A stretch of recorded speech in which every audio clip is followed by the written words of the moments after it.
तो आज हम एक ऐसी कहानी में उतरने वाले हैं जो डर, कॉमेडी और दिल टूटने वाले इमोशंस का एक जबरदस्त मिक्सचर है। ये कहानी है दो बिल्कुल अलग इंसानों की जिनकी जिंदगियां एक दूसरे से टकराती हैं। चलिए मिलते हैं कहानी के एक किरदार राघव से, जो एक तरह से दोहरी जिंदगी जीता है। दिन में तो वो एकदम लायन किंग है, पूरे स्टाइल और कॉन्फिडेंस के साथ, लेकिन जैसे ही सूरज ढलता है वो बन जाता है एक मिकी माउस, जिसे भूतों के नाम से भी कमकपी छूट जाती है। और ये कोई हल्का फुल्का डर नहीं है, ये तो एक पूरा फोबिया है। सोचिए जरा, वो बुरी आत्माओं को घर में आने से रोकने के लिए दरवाजे पर जूतों की लाइन लगा देता है।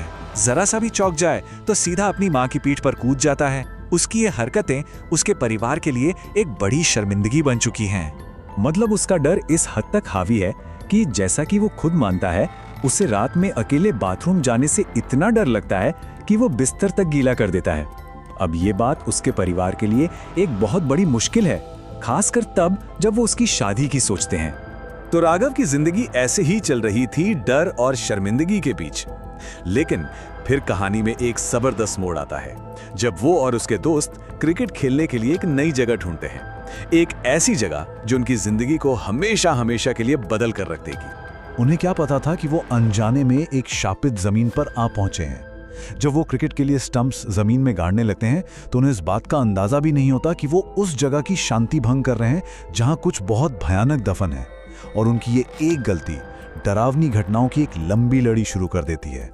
और जैसे ही वो घर लौटता है, पूरा परिवार एक जीते जागते बुरे सपने में फंस जाता है। घर में अजीब अजीब और हिंसक घटनाएं होने लगती हैं।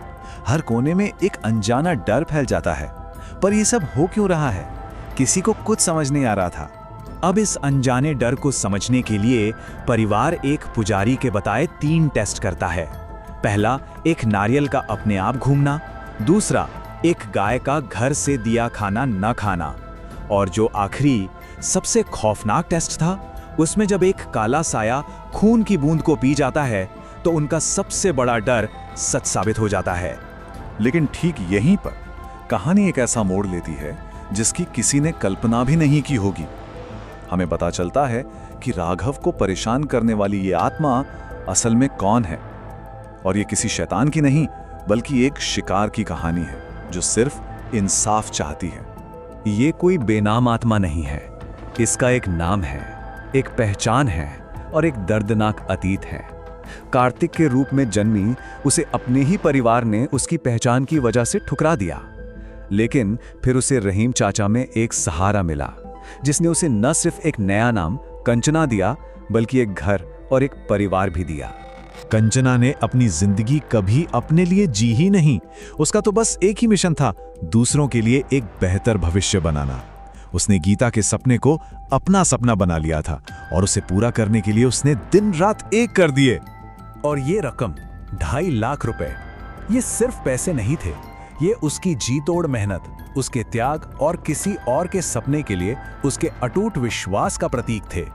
मगर जैसे ही वो अपनी मंजिल के करीब पहुंचती है, लालच और पावर का घिनौना खेल शुरू हो जाता है। लोकल एमएलए शंकर, जो सत्ता के नशे में चूर है, उसकी सालों की मेहनत और उम्मीदों को एक झटके में कुचल देता है। और यहीं पर राघव का डर और कंचना का गुस्सा मिलकर एक हो जाते हैं। कंचना को इंसाफ पाने के लिए एक शरीर मिल जाता है और राघव के डर को एक मकसद। एक का डर दूसरे की ताकत बन जाता है। अब घरवाले तो बस खौफ से देख रहे हैं कि राघव रहा ही नहीं। उसका व्यक्तित्व जैसे पूरी तरह से मिट गया है। वो साड़ियां पहनता है, चूड़ियां पहनता है और उसकी जगह एक औरत की आत्मा ने ले ली है। उसके बात करने का तरीका, उसकी आदतें, सब कुछ बदल जाता है। और फिर वो भयानक सच सामने आता है। जब कंचना ने विधायक का सामना किया तो उसने सिर्फ उसकी जमीन नहीं छीनी, बल्कि उसने कंचना, उसके प्यारे रहीम चाचा और उनके मासूम बेटे की बेरहमी से हत्या कर दी और तीनों को उसी जमीन में दफना दिया जिसका सपना उन्होंने मिलकर देखा था। कंचना अपनी इस नई ताकत का इस्तेमाल करती है, एक एक करके उन सब का हिसाब करने के लिए जो इस हत्या के जिम्मेदार थे। आखिर में वो एमएलए को नरसिम्हा मंदिर से बाहर खींच लाती है, ये साबित करते हुए कि इंसाफ के सामने कोई भी जगह पाक नहीं होती। लेकिन बदला कहानी का अंत नहीं है। बल्कि ये एक नई शुरुआत है। कंचना की लड़ाई भले ही खत्म हो गई हो, लेकिन उसका सपना आज भी जिंदा है। राघव, जो अब वो पहले वाला डरपोक राघव नहीं है, वो कंचना के उस अधूरे सपने को पूरा करता है। वो उसी जमीन पर एक अस्पताल बनवाता है जो कंचना के त्याग और उसकी दया की एक जीती जागती निशानी बन जाता है।